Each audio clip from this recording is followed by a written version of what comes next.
many things. One thing, this is which I discovered some 50 years ago, is the tombstone of Palenque. I have to explain you this. Palenque is in Mexico. Palenque was a Maya city, an old Maya city. And in Palenque there is a pyramid called the Temple of Inscription. And deep beneath, under the Temple of Inscription, they found a gigantic tombstone, ein Grabstein.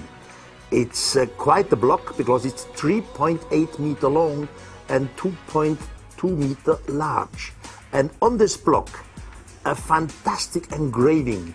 You see a man bending forward, almost like a racing motorcyclist. He has some sort of oxygen mask on his nose, and he uses his two hands to manipulate some control. He's sitting on a sort of chair, and the heel of his left foot is on a kind of pedal. And behind him, he's sitting in a sort of capsule. And out of the capsule, you see something like a linking flame. Another point, which is always mysterious and great, is still the unknown chambers and rooms in the Great Pyramid. According to archaeology, there are only 3 rooms in the Great Pyramid. The so-called King's Chamber, the Queen's Chamber, and under the pyramid is a so-called unfinished chamber. In fact, there are many other chambers in the Great Pyramid which are not known to the public. And I ask myself, why do they not tell it to us? And I have a reason why.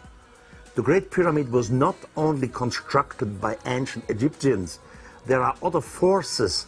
Now just imagine they find in one of the rooms an inscription which is not from ancient Egypt.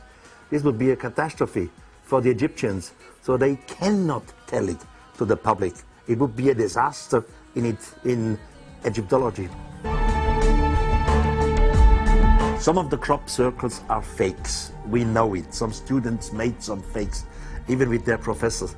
But many others are not fakes, they are true. And the question is, why? What is this? Is it some sort of UFO or what? I don't have an answer. All what I have is a speculation. I could imagine that beings, intelligent beings from another dimension, it doesn't have to be necessarily from outer space, from big distances. It could be another dimension like time, or another dimension because there are many other dimensions next to our dimension.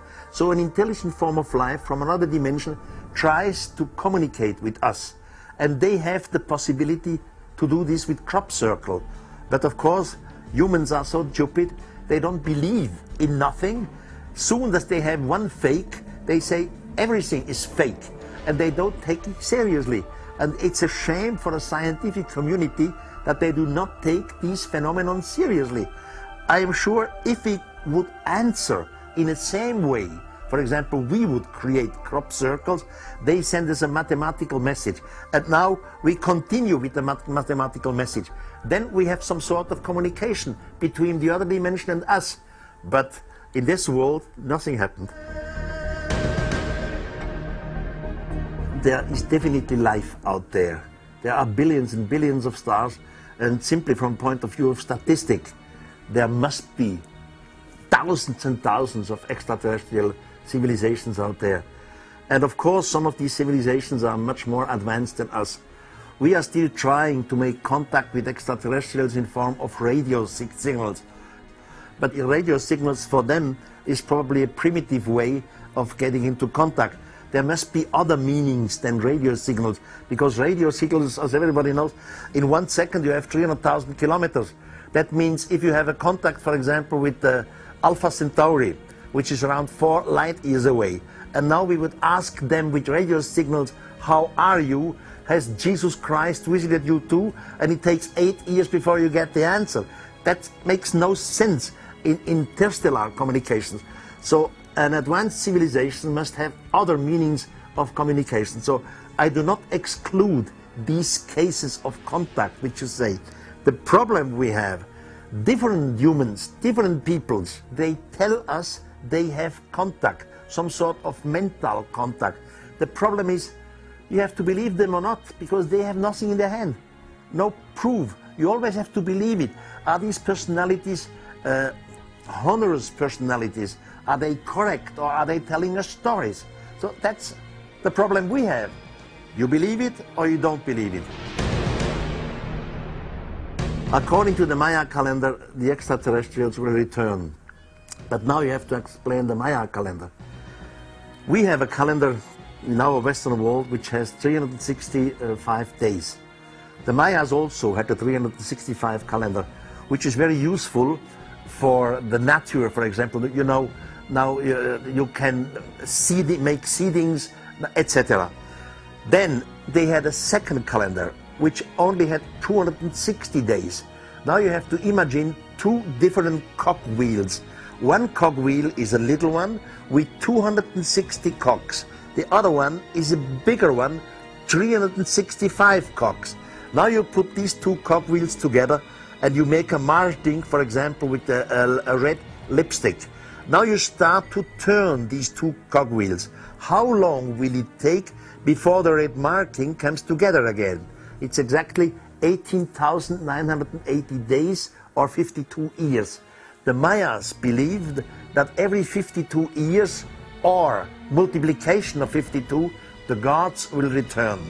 Now, except of these two cogwheels, they have a third one, which is called the long count. So you can play this game with the red marking over 3 cogwheels. According to Maya tradition, when the 3 cogwheels are in the 0 position again, December 22nd, 2012, then the gods return from their long voyage. Well, we know that in some belongings we have a mess on this planet, but on the other hand we are intelligent. And mankind normally does nothing. They are just swimming until the water is close to their mouth. And soon as the water is high up here, they start to think and to work and to function and to run and to do something. Of course we will have a climate change, that's true. But on the other hand, we had climate changes in the past too, without our smoke and our pollution. Of course, it will happen one day that maybe the axis of the Earth will change. That happened in the past too. Billions and millions of humans will probably die, but some will survive, it will continue. Of course, we will have contact with extraterrestrials. I suggest at latest with the next 10 years, if not earliest. This will create problems. But we are intelligent enough, and hopefully we receive help from somebody, that we can solve all these problems. I don't think that there's one problem which will kill mankind. Some of us will always survive. Well, there is a company in the United States who has the right to make a film about my life. And they will start filming this coming fall. I don't know what the outcome will be because I'm not part of it. They are actors and whatever they do, let's see. Another American film company has the rights to film my books. In the meantime, I have 30 books on the market with the total edition of about 63 million. I just have it on the table here. I'm working on a book which I call, but this is a working title, it's not the final title. I call Erich Von Däniken Total.